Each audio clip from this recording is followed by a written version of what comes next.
Dice la palabra del Señor en este pasaje, Mateo capítulo 9, versículo 35 en adelante. Recorría Jesús todas las ciudades y aldeas, enseñando en las sinagogas de ellos y predicando el evangelio del reino, y sanando toda enfermedad y toda dolencia en el pueblo. Y al ver las multitudes, tuvo compasión de ellas, porque estaban desamparadas y dispersas como ovejas que no tienen pastor. El Señor Jesús iba precisamente haciendo este trabajo misionero del que hemos venido hablando, este trabajo de recorrer las ciudades, las aldeas, enseñando en las sinagogas, en las iglesias, en las casas, en los diferentes lugares donde hubiera la oportunidad, predicando el evangelio del reino, sanando toda enfermedad y toda dolencia en el pueblo. Entonces, cuando el Señor Jesús cumplía con este propósito y cumplía con esta comisión con la que venía, porque la Biblia dice, Jesús hablando, porque el Hijo del Hombre ha venido a buscar y a salvar lo que se había perdido. Esa era la misión, ese era lo que había en el corazón de Jesús. Él venía a buscar y a salvar lo que se había perdido. Él no venía a establecer un reino en esta tierra. Él no venía a buscar logros terrenales o a comprar grandes terrenos, no sé, hacer cualquier otra cosa importante en este mundo humanamente, sino que Él entendía que para Él lo que más valía por encima de todo era el valor de una alma redimida, una alma en la cual se implantara el reino de Dios en aquel corazón. Porque cuando se implanta el reino de Dios en una alma, y esa alma es transformada, restaurada, bendecida, esa alma tiene un propósito por qué vivir, tiene una razón por qué existir, tiene algo que le mueve, aparte de lo que tiene que hacer en este mundo. Él tiene algo más allá de lo que este mundo ofrece, donde encuentra una satisfacción verdadera y real. Y quiero decirle que los hombres que hacen las mejores inversiones de su vida son los hombres que invierten en almas para la gloria del Señor. Son las mujeres que invierten ganando almas para la gloria del Señor. Esa es la mejor inversión que usted puede hacer en toda esta vida, comenzando primero, por supuesto, invirtiendo en su propia alma, porque no puede invertir en otras almas si no invierte primero en su propia alma. No puede querer ganar otras almas si su propia alma está perdida, ¿verdad? Y segundamente, después de la propia alma, es la familia, las siguientes almas que se buscan ganar, que se deben de buscar ganar. El anhelo de que la familia, de que los hijos, de que el matrimonio, el esposo o la esposa tengan a Cristo en su corazón y sea un hogar con escasez, con necesidad, pero con Cristo en el corazón. Es un hogar bendecido, es un hogar que saldrá adelante, es un hogar que gozará del mayor privilegio que un hogar puede tener, es el tener a Cristo dentro de ese hogar, ahí morando, ahí acompañando, ahí bendiciendo esa familia de una manera especial. Ahora, dice el versículo 36, al ver las multitudes tuvo compasión de ellas, porque estaban desamparadas y dispersas como ovejas que no tienen pastor. Y termina diciendo, entonces dijo a sus discípulos, a la verdad la mies es mucha, mas los obreros pocos. Rogad pues al Señor de la mies que envíe obreros a su mies. Rogad pues al Señor de la mies que envíe obreros a su mies. Esa es una encomienda que Dios nos dejó, que el Señor Jesús nos dejó, que roguemos al Señor de la mies. No que le roguemos al hermanito que se anime a salir a hacer el trabajo, no. Porque si nosotros animamos al hermano, por ahí alguien lo va a desanimar y en menos de una semana ya está de regreso acá, todo herido y lastimado y quejándose y renegando porque no le fue bien. Pero si es el Señor el que envía un obrero a su mies, no importa lo que pase, lo que atraviese, va a soportar, va a sobrevivir y va a lograr el propósito para el cual Dios lo ha enviado. Es necesario que Dios envíe obreros a su mies. Y cuando Dios levanta, cuando Dios envía, cuando Dios hace esos llamamientos maravillosos, no hay problema, no hay prueba, no hay necesidad, no hay calamidad que detenga a un hombre a quien Dios ha llamado a hacer ese trabajo. Nadie lo podrá detener de lograr ese propósito. Caminará por encima de obstáculos, por encima de problemas, por encima de necesidades, y logrará aquel propósito para el cual Dios lo ha enviado, lo ha levantado, lo ha llamado.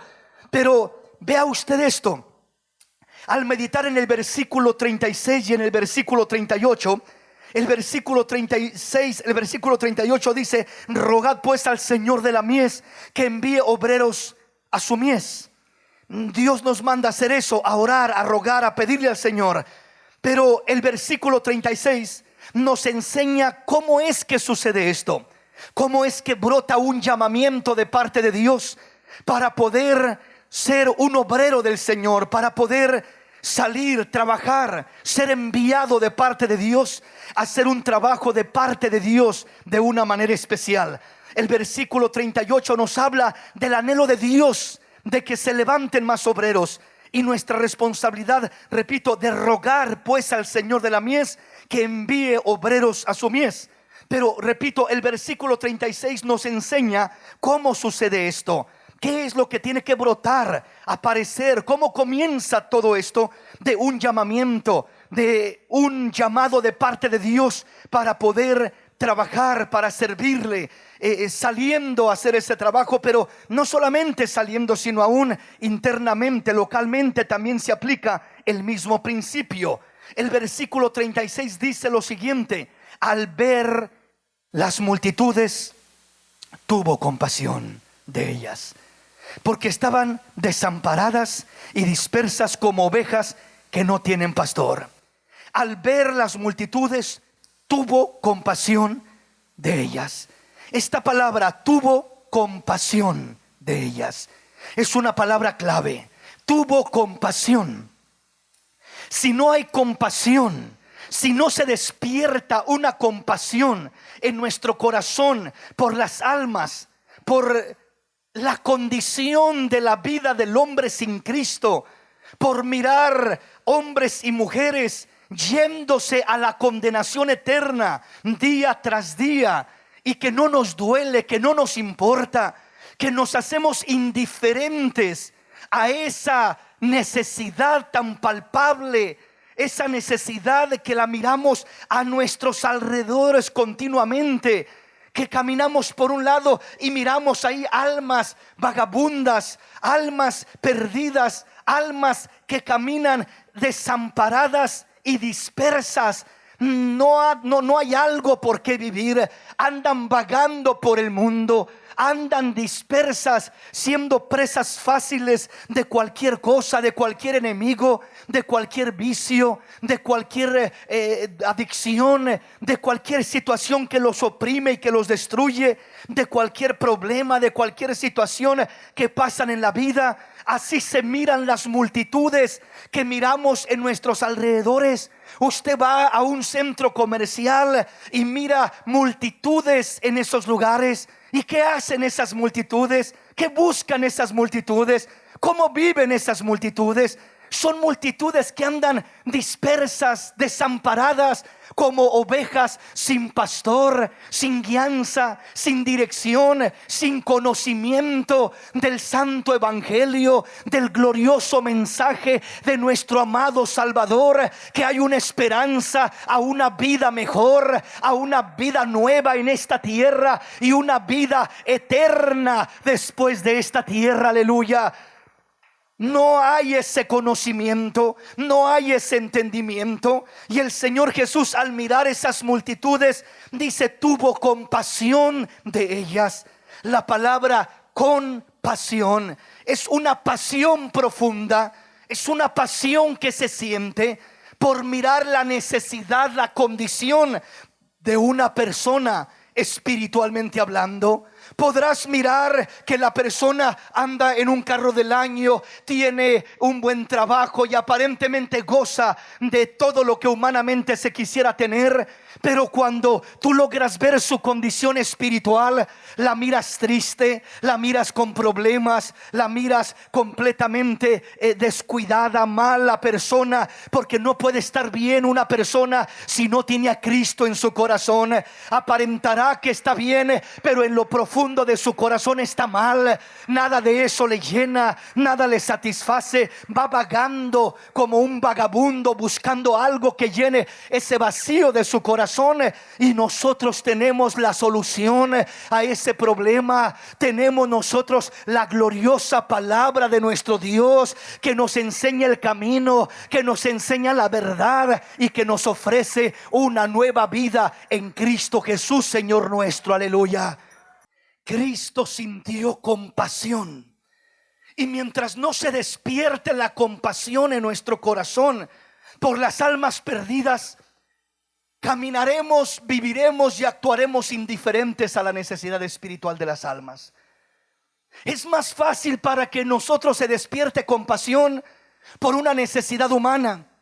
En ocasiones miramos a alguien físicamente ahí, sin zapatos, ahí, sin tener comida, como un pordiosero, como se dice, un vagabundo. Y decimos, pobrecito, y toma, ahí está $1, $5, $10, te voy a dar algo. Sentí compasión porque miré su condición humanamente, físicamente, y no tiene nada de malo sentir compasión por esa necesidad física. Pero quiero decirte que mayor que la necesidad humana física es la necesidad del alma. Si pudiéramos mirar la condición del alma del hombre como Dios la mira, como Cristo la mira, el Señor Jesús miraba a las multitudes y sintió compasión por ellos.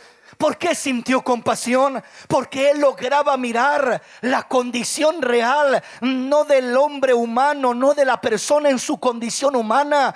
En su condición humana estaban bien, pero miraba la condición espiritual, la condición de su alma. Su alma estaba moribunda, su alma enferma, su alma anémica, su alma cansada, abatida, su alma completamente destruida, herida, lastimada. Hay tanta gente que uno la mira caminar y sonríe por afuera, pero por dentro llora, por dentro sufre, por dentro hay cosas tremendas que va cargando, hay cosas tremendas que le van cansando, que le van agobiando, que le van trastornando. Algunos de ellos los termina llevando a la depresión, a otros los lleva a las drogas como un falso refugio o a cualquier otro vicio, a otros los lleva hasta la misma muerte, al mismo suicidio, porque ya no soportan la carga. Por afuera se mira bien,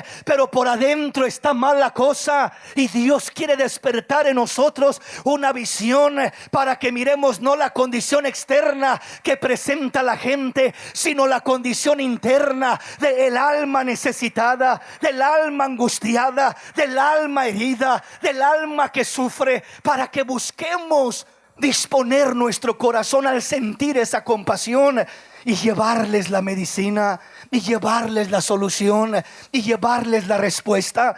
Entonces la compasión que Dios despierta en un corazón es el inicio de un llamado real, es el inicio de algo que provoca el hacer algo al respecto de aquella necesidad.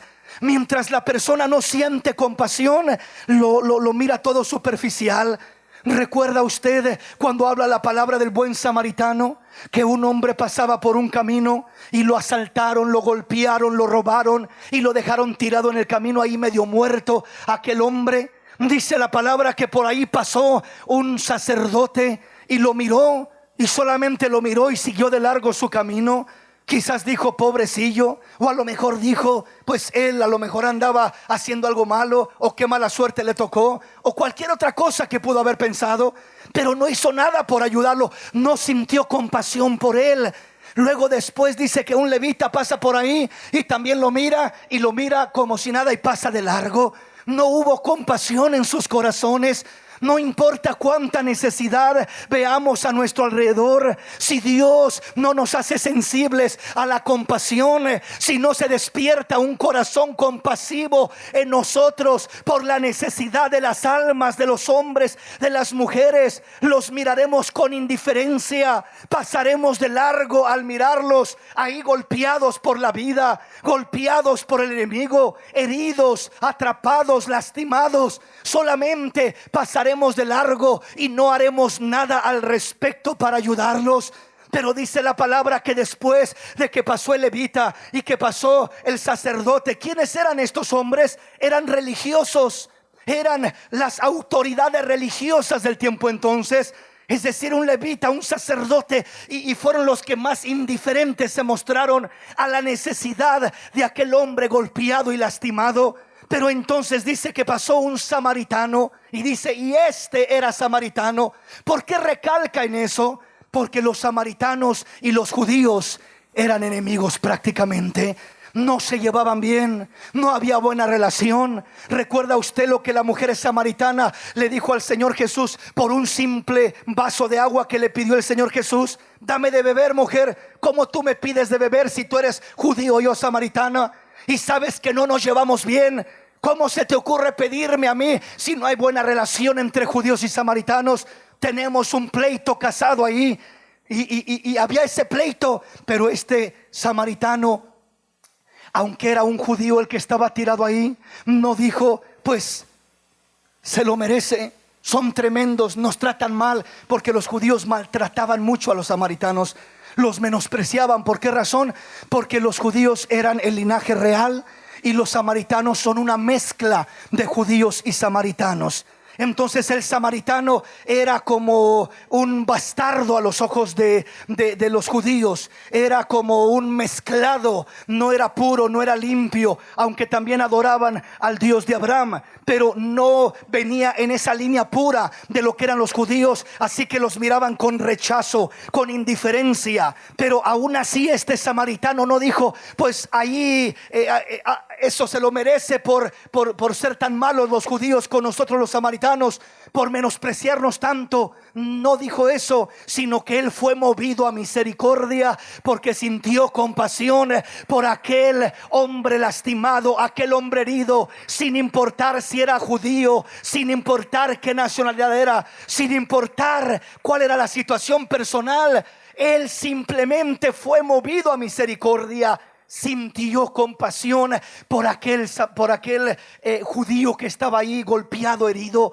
Asimismo Dios espera que nosotros no seamos como el sacerdote y el levita, que pasaron y se mostraron indiferentes a la necesidad, sino que se detuvieron. Y no importa, ese es un drogadicto, me caen mal, en una ocasión me asaltaron, me robaron, un drogadicto, y por eso ya me caen mal los drogadictos. O los borrachos, son puros problemáticos, yo no quiero nada con ellos. No es eso lo que Dios quiere. Dios quiere que te muevas a misericordia y que le hables y que le testifiques que hay un Dios vivo, que hay un Dios que puede cambiar su vida, que quiere cambiar su vida, que tiene una vida mejor para él, que tiene algo hermoso para su vida. Aleluya, bendito el nombre del Señor. Veamos algunos pasajes más. Hebreos capítulo 10, versículo 5 al 8. Veamos qué dice la palabra. Por lo cual, entrando en el mundo, dice: sacrificio y ofrenda no quisiste, mas me preparaste cuerpo. Holocaustos y expiaciones por el pecado no te agradaron. Entonces dije: he aquí que vengo, oh Dios, para hacer tu voluntad, como en el rollo del libro está escrito de mí, diciendo: primero, sacrificio y ofrenda y holocaustos y expiaciones por el pecado no quisiste, ni te agradaron, las cuales son cosas que se ofrecen según la ley. En este pasaje miramos al Señor Jesús antes de hacer su entrada, lo que está hablando proféticamente la palabra, antes de hacer su entrada a esta tierra. Dice primero todo el capítulo 10 desde el versículo 1 está hablando de los sacrificios de la ley y de todo aquello que se hacía conforme a la ley y que nunca pudo quitar el pecado. Nunca fue suficiente la sangre de los corderos, de las becerras, de todos los animalitos que se sacrificaban. Nunca fue suficiente porque nunca pudieron quitar realmente el problema del corazón del hombre, la raíz, el pecado de raíz, nunca lo pudieron quitar. Entonces cuando por muchos años se está practicando la ley y se está buscando hacer expiaciones y sacrificios de animalitos, buscando de alguna manera que el pueblo pudiera estar bien con Dios, llega un momento cuando la palabra declara esto: por lo cual, entrando en el mundo, dice, sacrificio y ofrenda no quisiste, mas me preparaste cuerpo. Es decir, el Señor Jesús en su esencia divina, antes de que entrara a esta tierra, antes de que naciera como hombre a través de aquella joven virgen conocida como María, antes de ese momento, Él no estaba en un cuerpo. Él es espíritu, Él es esencia espiritual, como Dios que es. Y dice la palabra, por lo cual entrando en el mundo, dice, sacrificio y ofrenda no quisiste. O sea, todos los sacrificios, todas las ofrendas no pudieron cambiar al hombre, salvar al hombre, liberar al hombre, restaurar al hombre. No se pudo. Mas dice, me preparaste cuerpo. El mismo Señor Jesús, Él se dispone en su naturaleza divina para hacerse presente y hacer su entrada en esta tierra, tomando una naturaleza humana, a través de la cual caminaría entre los hombres, asemejándose a uno de nosotros, sintiendo como nosotros, para comprendernos mejor, para acercarse mejor, para identificarse mejor y para poder ser el medio de salvación para toda la humanidad, aleluya, para cada uno de aquellos que creyésemos en Él, porque escrito está que hay un solo Dios y un solo mediador entre Dios y los hombres, Jesucristo hombre. Bendito el nombre de nuestro Dios. Entonces este pasaje está expresando y declarando, mas me preparaste cuerpo.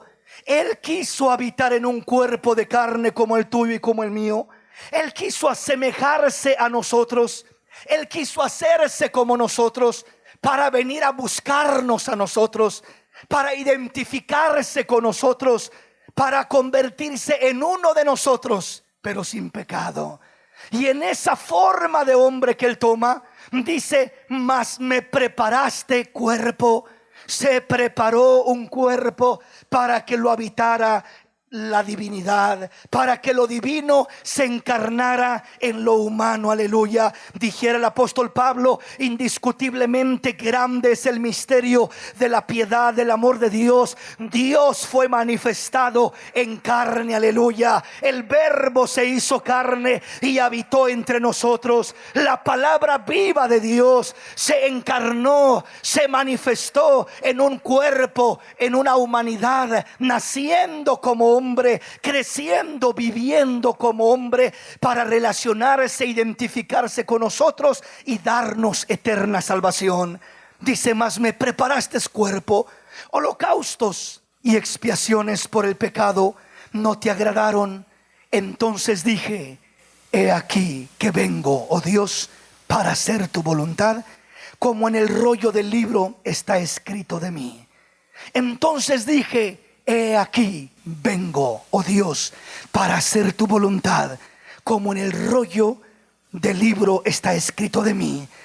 En el rollo del libro está hablando sobre todo del libro de Isaías, de ese profeta que fue uno de los que más habló de Cristo. Y una de las declaraciones en este caso es precisamente Isaías 53, que está hablando de lo que es el sacrificio del Señor Jesús, que dice que fue varón de dolores, experimentado en quebrantos. Dice que Él fue molido por nuestros pecados. Dice que Él fue herido por nuestras llagas, fue herido para que fuéramos así perdonados, restaurados, sanados, bendecidos para la gloria y la honra de su nombre. Él es el primero que dijo: he aquí que vengo, oh Dios, para hacer tu voluntad. Él se dispuso a tomar un cuerpo para venir. Él se dispuso a tomar un cuerpo para sufrir en la cruz del Calvario y darnos así eterna redención, porque Él miraba el valor de nuestra alma. Él miraba la condición de nuestra vida espiritualmente hablando. Aunque uno, cuando no conoce a Cristo, uno muchas veces piensa que uno está bien, uno vive bien, uno está tranquilo, anda uno ahí en su vida, afanado en su vida vana, pero uno piensa que está bien, que esa es la forma como se vive la vida. Pero cuando viene Cristo a la vida de uno, uno descubre que estaba muerto en sus delitos y pecados, que llevaba una vida destruida, amargada, y que solamente cuando Cristo viene al corazón del hombre, a la vida del hombre, su vida cambia, su vida es diferente, su vida tiene un sentido por qué vivirse. Su vida viene a renacer y se convierte en un nuevo hombre, en una nueva mujer. Entonces Jesús es el primero que se dispuso. Él se dispuso diciendo: he aquí que vengo, oh Dios, para hacer tu voluntad. Como en el rollo del libro está escrito de mí, diciendo primero: sacrificio y ofrenda y holocaustos y expiaciones por el pecado no quisiste, ni te agradaron. Entonces por eso, heme aquí. Él vino a sacrificarse. Él vino a dar su vida por nosotros. Él vino a darlo todo por nosotros. Se entregó, se dispuso. He aquí que vengo, oh Dios.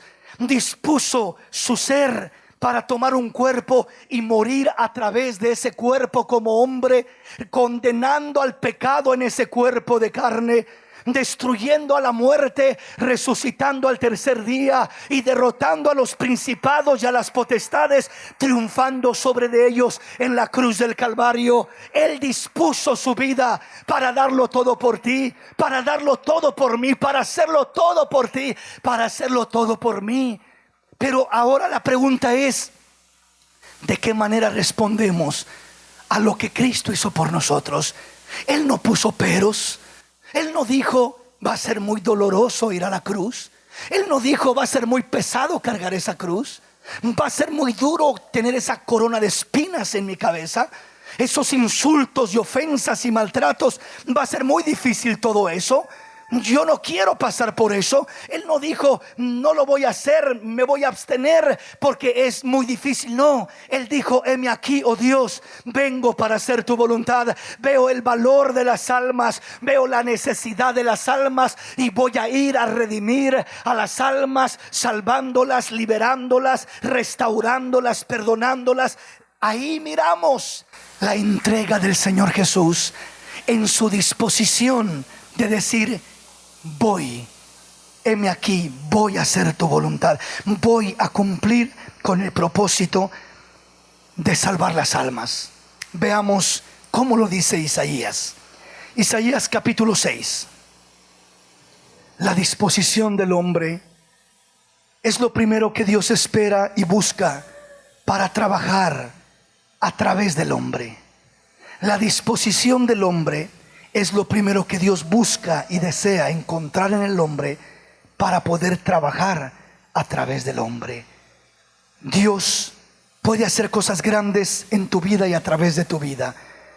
Hermano, a lo mejor a través de mí no, porque yo no tengo las herramientas, los talentos, el conocimiento, los dones y todo aquello que muchos otros tienen. Yo no tengo todo eso, hermano. Si tan solo tienes disposición, Dios se encarga de poner en ti las herramientas que necesitarás para hacer el trabajo que Él quiere que hagas. Si tan solo hay disposición, si tan solo hay esa entrega, es todo lo que busca Dios.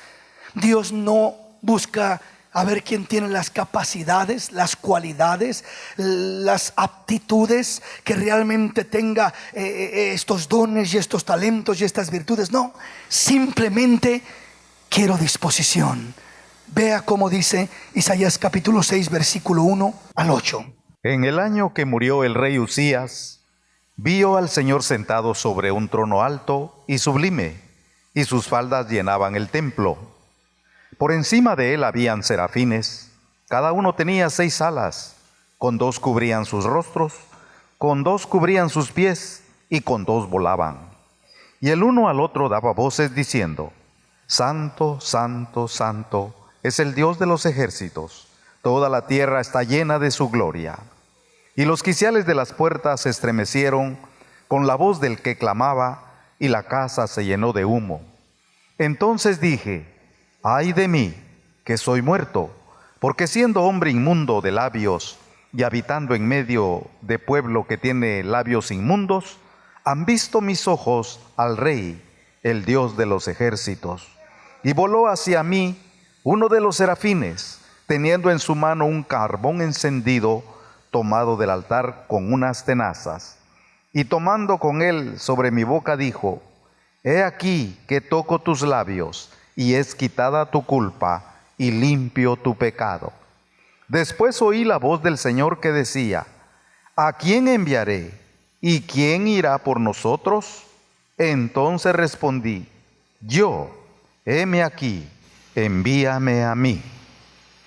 ¿Cómo se despierta la compasión por las almas en un corazón? ¿Cómo es que Dios trabaja para despertar la compasión? Miramos que el Señor sintió compasión por las multitudes. Las miraba dispersas, las miraba desamparadas, como ovejas sin pastor. Sintió compasión, y la compasión que sintió es lo que lo movía a buscar aquellas almas. Es lo que lo movía a hacer aquel trabajo tan maravilloso, rescatando, salvando, liberando, sanando y haciendo todas aquellas obras extraordinarias. Pero luego miramos que también el mismo Señor Jesús dispuso su corazón para venir y buscar esas almas y esos corazones, para venir y buscar pagar un precio caro por las almas, porque había esa compasión en él por el corazón del hombre, por el alma del hombre. Pero para que nosotros podamos despertar la misma compasión que el Señor Jesús tuvo, para que nosotros despertemos esa compasión, ¿cómo se despierta la compasión de Dios en nuestro corazón? Para sentir esa pasión por buscar las almas perdidas y necesitadas. Según este pasaje nos dice el profeta, nos relata su experiencia, y dice que en el año que murió el rey Usías, vio al Señor sentado sobre un trono alto y sublime, y sus faldas llenaban el trono. Lo primero es eso. Isaías tiene un encuentro maravilloso con el Señor. Si no tenemos una cercanía a Dios, jamás se despertará la compasión en nuestro corazón por el necesitado. Entre más nos distanciamos del Señor, más se endurece nuestro corazón, más indiferente se hace a la necesidad que pasamos, que miramos espiritualmente y aún hasta humanamente. Entre más nos distanciamos del Señor, el corazón se endurece y todo se nos hace normal y común, y todo lo miramos como que así es la vida y punto y aparte, y ya se endurece el corazón. Lo único que suaviza el corazón y que despierta la compasión de Dios en el corazón del hombre por la necesidad de su prójimo es la presencia de Dios en su vida. Es acercarse al corazón de Dios para que esa presencia de Dios despierte la compasión en nosotros por las mismas almas perdidas. Por tanto, si no hay cercanía a Dios, nunca podrá haber compasión por las almas, por la necesidad. Pero entre más te acercas a Dios, algo comienza a suceder. Veamos que primero Isaías testifica de un encuentro glorioso con el Señor. Vi yo al Señor en un trono alto y sublime, y sus faldas llenaban el templo.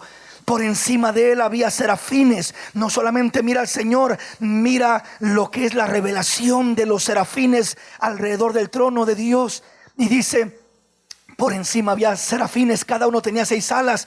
Estaban tan cerca de la gloria de Dios estos serafines, que tenían 6 alas. Con 2 cubrían sus rostros, con 2 cubrían sus pies, y con 2 volaban. No podían estar delante de la gloria de Dios así libremente y tranquilamente. La gloria de Dios es un esplendor tan fuerte, tan glorioso, que ni los mismos serafines soportan mirar así nomás como cualquier cosa esa gloria tan maravillosa, sino que tienen que cubrir su rostro, porque es demasiado fuerte aquella gloria. Y también cubrían sus pies, y con las otras 2 alas volaban alrededor, y solo les despertaba una adoración que decía: santo, santo, santo es el Señor de los ejércitos, toda la tierra está llena de su gloria. Solo se despertaba una adoración. Delante de la presencia del Señor solo se despiertan deseos de adorarlo, de amarlo, de agradecerle, de bendecirlo. Solo tienes ese deseo cuando verdaderamente te acercas a la presencia del Señor. Ya ni siquiera hay pensamiento de: mira mi problema, Señor, mira mi necesidad, mira, Señor, que no me has contestado, mira que aquí, mira que allá, mira que mi hijo. Cuando entras más de cerca a la presencia del Señor, todo pierde significado, y el único importante, glorioso, y el único que capta tu atención y te captura del todo, tu mente, tu alma, tu espíritu, tu ser completo, lo captura completo. Y hay un rendimiento, y una entrega, y un reconocimiento, y una adoración, y una expresión de gratitud. Solamente hay eso cuando verdaderamente, estoy hablando, entras a la presencia de Dios. No te quedan palabras para nada más, no te queda pensamiento para nada más. Él lo captura todo. Su grandeza, su hermosura, su presencia, su dulzura, captura todo tu ser. Y es donde debemos de entrar, es donde debemos de llegar, porque es ahí donde se descubre la compasión, se produce, donde Dios despierta ese espíritu de compasión. Vea lo que sigue sucediendo. Dice el versículo 3, el versículo 4: y los quiciales de las puertas se estremecieron con la voz del que clamaba, y la casa se llenó de humo. Entonces dije: ay de mí, que soy muerto, porque siendo hombre inmundo de labios, y habitando en medio de pueblo que tiene labios inmundos, han visto mis ojos al Rey, el Señor de los ejércitos. Qué tremendo. Cuando esto sucede, cuando estás en la presencia de Dios, después de que Dios captura tu atención y solo hay lugar para adoración, lo segundo que suele suceder es que te sientes sucio en la presencia de Dios. Te sientes indigno, te sientes miserable. ¿Por qué razón? Porque es tan grande su pureza, es tan grande su poder, su majestad, su gloria, que mirándote cerca de Él te miras como un gusano arrastrándote. Indigno, inmerecedor. Cerca de la presencia de Dios ves más de cerca la realidad de su grandeza y la realidad de tu pequeñez, la realidad de su gloria y la realidad de tu insignificancia humanamente. ¿Sí me explico? Entre más nos acercamos al Señor, comenzamos a mirar eso. Y no solo eso, sino que cuando te acercas más al Señor, la luz del Señor traspasa tu mente, tu alma y tu corazón, y te alumbra tanto que tus faltas más pequeñas se miran como si estuvieran grandes. Se miran grandes. Alguien dirá: pero mire, hermano, ese detallito es algo insignificante. Será insignificante para usted, pero cuando entras a la presencia de Dios, se siente como algo horrible, terrible, tremendo, porque te está alumbrando la luz de la pureza, de la santidad del Dios de los cielos. En su luz veremos la luz. En la luz de Dios vemos la real condición de nuestra alma. Vemos la verdadera condición de nuestra vida. Cuando estás lejos de la luz de Dios, uno se siente bien. Yo estoy bien, yo no estoy tan mal, está peor aquel. Pero yo no, yo estoy bien en lo que cabe. Allí voy, no soy el mejor, pero tampoco soy el peor. Así que estoy bien. Eso crees cuando estás lejos de la luz de Dios. Pero cuando estás cerca de la luz de Dios, el profeta más santo se sentía inmundo, sucio. Se sentía que iba a perecer, iba a morir, porque estaba mirando su condición a la luz de la santidad de Dios. Y a la luz de la santidad de Dios no hay condición que se mire perfecta. No hay quien se jacte en su presencia. No hay quien se vanagloríe. No hay quien se crea demasiado grande, demasiado especial en su presencia. Solo nos queda humillarnos. Solo nos queda reconocer nuestra condición, pedir perdón, buscar su misericordia. Cuando entras verdaderamente en su presencia, aprendes de corazón a humillarte, porque entiendes tu condición real, no tu condición aparente. Cuando vives lejos de su presencia, solo ves tu condición aparente, y aparentemente te miras bien, y aparentemente ante los ojos de los demás y ante tus propios ojos no estás tan mal.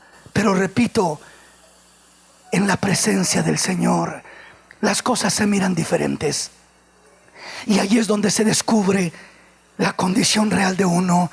Y es donde Dios lo limpia más, lo santifica más. Porque cuando el hombre entiende su condición y se humilla, y ahí ve su condición. Isaías dijo: ay de mí que soy muerto, porque soy hombre de labios inmundos, y habito en medio de un pueblo de labios inmundos. ¿Que acaso Isaías era un maldiciente, un grosero, una persona inmunda de labios, literalmente hablando? No, para nada. ¿Pero por qué lo expresa de esa manera? Porque así se sentía ante la majestad, la soberanía y la santidad del Dios Todopoderoso. Así se sentía en la presencia de Dios. Así se sentía. Solamente cuando te llegas a sentir de esa manera, eso es lo que despierta la compasión por los demás. Cuando tú entiendes tu condición y la misericordia que Dios ha tenido contigo. Porque dice que primero Dios le revela su condición. No fue casualidad. Dios le alumbró ahí con su espíritu, y ¡pum!, le vino su condición real, y se miró de repente tal en su condición más exacta bajo la santidad de Dios, y dice: me siento sucio, Señor, me siento inmundo de labios, me siento mal. Y comenzó a sentirse de esa manera. Y cuando se siente de esa manera, se humilla delante de Dios. Y dice la palabra que uno de los serafines va y toma un carbón encendido del altar de Dios, y viene y toca los labios de Isaías y le dice: no te preocupes, Isaías, tu pecado ha sido limpiado, porque esto ha tocado tu boca, ha sido redimido. Cuando la palabra de Dios toca tu boca, cuando el Espíritu de Dios toca tu boca, cuando la gracia de Dios toca tu corazón, limpia tu pecado, limpia tu condición, restaura tu vida, hace una obra maravillosa en tu vida, hace algo precioso.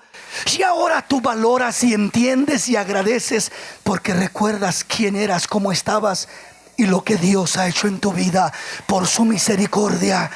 Por eso es que leemos enseguida versículos 6 y 7, dice: y voló hacia mí uno de los serafines, teniendo en su mano un carbón encendido, tomado del altar con unas tenazas, y tocando con él sobre mi boca, dijo: he aquí, esto tocó tus labios, es quitada tu culpa y limpio tu pecado. Pero vea lo que sucede después de eso. Después oí la voz del Señor que decía: ¿a quién enviaré? ¿Y quién irá por nosotros? ¿A quién enviaré? Como que Dios se habla a sí mismo y simplemente como que lo piensa en voz alta. Pero Isaías escucha, y Isaías responde y dice: heme aquí, envíame a mí. Heme aquí, envíame a mí. ¿Cómo se despertó el llamamiento de Isaías? ¿Cómo se despertó aquel aquel deseo de decir: heme aquí, Señor, envíame a mí. A lo mejor no soy el más calificado, a lo mejor no soy el que sé hablar mejor, a lo mejor no soy el que tengo más dones o talentos, pero si de algo te sirvo, heme aquí, envíame a mí. Era todo lo que Dios esperaba oír de Isaías para levantarlo como uno de los más grandes profetas, mayormente usados por el Dios Todopoderoso. Disposición: heme aquí, envíame a mí, Señor, heme aquí. Pero ¿qué tuvo que suceder para que se despertara el llamado de heme aquí, envíame a mí? Tuvo que primeramente estar en la presencia del Señor. Tuvo que segundamente reconocer su condición por medio de la luz del Espíritu de Dios, para que él entendiera su condición y sintiera compasión por los demás. Y cuando él entiende su condición y Dios perdona su pecado, tocando con aquellas tenazas, con aquel carbón sus labios: esto ha tocado tus labios, es quitado tu pecado y eres limpio de tu culpa. Ahora, ¿a quién enviaré? ¿Quién irá por nosotros? Rápido, dice Isaías: Señor, heme aquí, envíame a mí. Ese llamamiento vino como resultado de la experiencia, del trato que tuvo Dios con Isaías en esa entrega, en esa búsqueda. Cuando primero ve su gloria, segundo, comprende su condición en la presencia de Dios. En tu luz veremos la luz. Y tercero, despierta la compasión en su corazón al entender su condición y al poder así identificarse con los demás, con el otro pecador, con el hombre perdido, con el hombre sin Dios, con el hombre sin Cristo. Cuando uno se cree mejor que los demás, cuando se cree superior a los demás, cuando se cree que uno de alguna manera, repito, es mejor, es superior, pierde la compasión. No le importa a nadie, ni se compadece de nadie. Pero cuando tú entiendes que tú no estás aquí ni eres quien eres porque eras el mejor, sino que eras el peor, lo vil, lo menospreciable de este mundo, escogió Dios para avergonzar a los sabios, para avergonzar a los fuertes, para avergonzar a los que creen que son algo. Cuando entiendes eso, entonces ya no te sientes el mejor, no te sientes superior, te sientes inferior. ¿Sabes qué decía el gran apóstol Pablo, el tremendo siervo de Dios, que entre los apóstoles no hubo otro como él, y entre todos los siervos de Dios quizás no ha habido otro como él? Pero él llegó a decir: yo soy menos que el más pequeño de todos los santos. Ese es el concepto que él tenía de sí mismo. Yo soy menos que el más pequeño de todos los santos. Busquen entre todos los santos el más pequeñito de todos, y yo soy menos que él. Así se sentía. ¿Y por qué te sientes así, tan pequeño, Pablo? Si mira cómo te usa Dios. Eres el gran apóstol, haces milagros, haces proezas, haces maravillas, Dios a través de ti. ¿Cómo te sientes de esa manera? Es que yo era un terrible hombre, yo era un malvado, yo era un perverso, yo era un perseguidor de la iglesia, yo era un criminal, yo era un asesino, yo era un blasfemo, yo era esto, yo era lo otro. Y él, entendiendo lo que él era, dice: pero he sido recibido a misericordia por mi gran Dios, por mi gran Salvador. Él ha tenido misericordia de mí. ¿Cómo no tener yo misericordia de los demás? Él se compadeció de mí. ¿Cómo no compadecerme yo de los demás que están perdidos como yo estaba? Quizás no batallan todos con lo que yo batallaba. Otros batallan con algo diferente. Unos están perdidos de una manera y otros están perdidos de otra manera. No a todos nos encadenaba lo mismo. No todos éramos presos del vicio o de las drogas o del alcohol, pero todos éramos esclavos de algo, del pecado, de la maldad, de todo aquello. Entonces Pablo por eso se sentía menos que el más pequeño de todos los santos. Y Dios quiere que nosotros de igual manera no nos sintamos superiores o mejores que los demás, que entendamos de dónde nos ha sacado el Señor, lo que nos ha perdonado, lo que ha hecho en nosotros, para que eso despierte compasión en nosotros, y vayamos y ayudemos y busquemos y alcancemos al perdido, y alcancemos a aquel que anda lejos del camino de Dios. Eso es lo que Dios desea de nuestra vida. Ese es el anhelo de Dios, que se despierte en nosotros esa compasión. Póngase de pie.